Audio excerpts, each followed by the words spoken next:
Some women leave behind wealth, some buildings, but a rare few, like Mama Victoria, Iyabode, Ibidunni, Akinola, leave behind a legacy of faith, love, and a life well lived.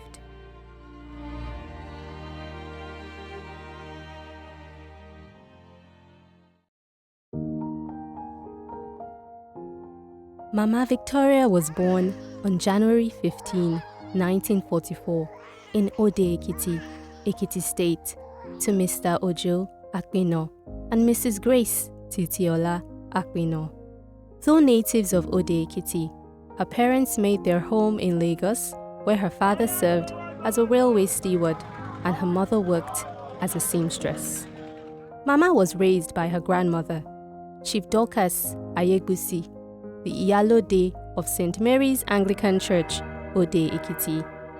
Under the care of this respected matriarch and within a strong foundation of faith, Victoria was nurtured, body, mind, and spirit.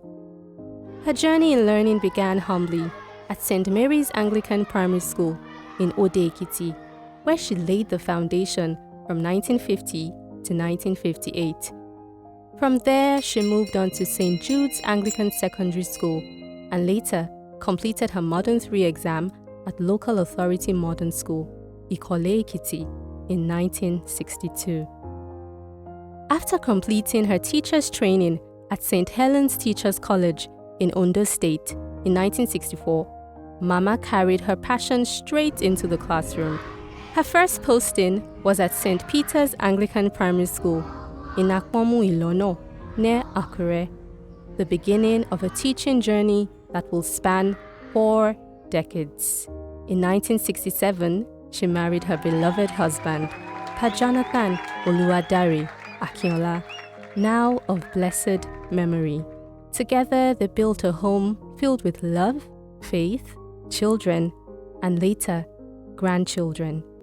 Mama's journey as an educator took her across many schools, each one carrying the imprint of her dedication and gentle guidance. She taught at Emmanuel Anglican Primary School and at Methodist Primary School, both in Ekiti. Later, she moved to the bustling city of Lagos, where she continued to nurture young minds at Yaba Model College, Nathan Primary School, Onitolo Primary School, Al-Wajud, and finally, St. Jude's Anglican Primary School in Mushin. Along the way, she pursued her own growth, earning an associate certificate in education from the University of Ibadan and later a national certificate in education from the National Teachers Institute, Kaduna, through Government College, Eric Moore, Surulere. Through hard work and grace, she rose from classroom teacher to assistant headmistress and eventually headmistress, serving with wisdom and compassion until her retirement in 2004. By the time Mama laid down her chalk, Mama had not only taught, she had shaped generations. Her true legacy was not in titles or certificates, but in the countless children who carried her lessons into their lives. Retirement for Mama was not an ending, but a new beginning.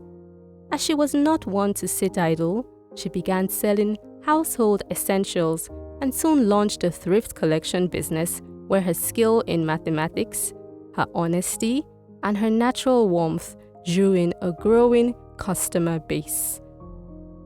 Within a short time, her business flourished, but when age began to catch up with her, her children lovingly encouraged her to step back and rest. Still, Mama found ways to serve. Her home became an informal daycare for the children of working-class families in her neighborhood. They trusted her and she never let them down. She cared for their children as though they were hers, offering meals, comfort, and discipline in equal measure, never asking for payment.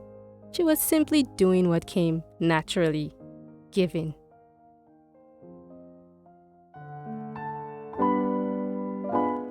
But Perhaps the most remarkable thing about Mama was her faith. She was a prayer warrior, a woman of deep conviction. Her trust in God was unshakable, even in times of illness, loss, and pain. She believed in divine healing. She trusted God over medicine, and often that faith brought healing in ways the world could not explain. Once in her village, when she was bitten by a scorpion in the middle of the night and there was no hope of treatment, she tied the affected area and prayed with such fervor that the poison flowed out of her body. At another point in her life, she was healed of a painful ganglion on her wrist when medicine offered no solution. Mama's life was filled with wonders of faith. She was truly a woman of unending testimonies, and she carried that healing faith into the lives of her children, covering them with the same grace she lived by. Mama was active in the Christ Apostolic Church and found fellowship among the women of favor, where she served in the love group.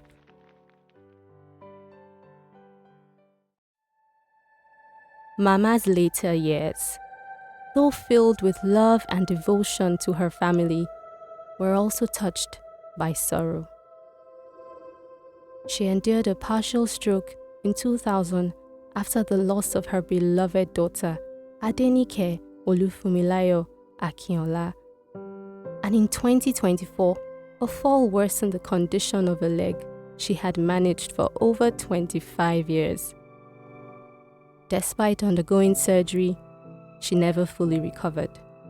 But she never gave up hope, never lost her joy. When the time came for her to leave the world, Mama began speaking in the language of eternity. She said, "Let me go home first." Everyone thought she meant her Lagos home, but she meant heaven. Another time in the hospital, she remarked, "Jesus is already here, but access has not been given to him." And then she described a white house, a white bus sent to pick her up to a glorious place where she could finally rest. With courage and calm, she prayed for her children. She blessed each one. She gave them words of counsel, and then bade them farewell. On Wednesday, April 2nd, 2025, Mama took her final breath. Not with fear, but with peace. A life of purpose, now complete. Our loss, but heaven's gain. Mama Victoria, Iyabode, Ibidunni, Akinola, teacher, leader, mother, intercessor. A woman of strength. A woman of grace. Your voice is quiet now, yet it still echoes in our hearts. Your hands are at rest, yet the seeds you planted continue to grow. Your love, your faith, your lessons live on in us. Sleep well, Mama, until we rejoice together in eternity.